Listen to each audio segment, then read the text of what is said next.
माता की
माता की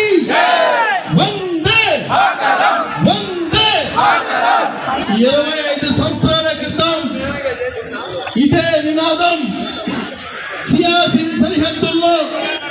మంచు కొండల్లో భరత మాత ముద్దు బిడ్డలు సైనికులుగా మారి సైనికులు ఎవరైతే ఉన్నారో పాకిస్తాన్ ముష్కర మూకలను తరిమి తరిమి కొట్టి ఆనాటి ప్రధాని అటల్ బిహారీ వాజ్పేయి గారి నేతృత్వంలో ఈ గడ్డ నుంచి ఒక్క ఇసుక రేణువు కూడా తీసుకెళ్లకుండా చేసినటువంటి ఆనాటి ప్రధాని వాజ్పేయి గారిని గుర్తు చేస్తూ అప్పటి ఆ యుద్ధంలో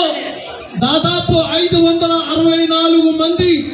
భరత మాత ముద్దు బిడ్డలు నవ యువకులు ఎవరైతే సరిహద్దు చలి ప్రాంతాల్లో తమ ప్రాణాలని పణంగా పెట్టి మన యొక్క దేశం కోసం నిరంతరం కాపలా కాస్తూ మన కోసం ఆలోచించి అప్డేట్ మన బిడ్డలు ఎవరైతే ఉన్నారో బలిదానం చేశారు. వారి యొక్క జరిగే యుద్ధం 25 సంవత్సరాలు పూర్తయినటువంటి సందర్భంలో ఈ కేబిఎన్ కళాశాల సోదర భారత మాత ముద్దు బిడ్డలు ఎన్ఎస్ఐ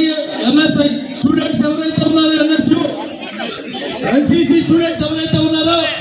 కళాశాల విద్యార్థులు ఎవరైతే ఉన్నారో మన ప్రిన్సిపల్ గారి యొక్క ప్రోత్సాహంతో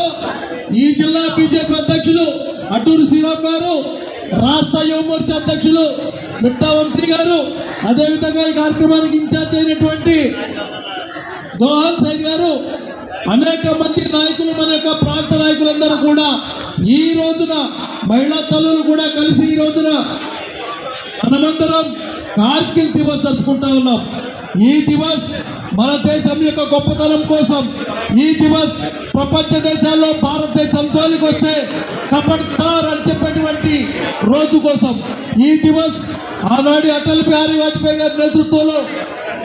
భరత మాత సైనికులు ఎవరైతే ఉన్నారో బలిదానాన్ని గుర్తు చేసుకోవడం కోసం పాల్గొన్న మీ అందరికీ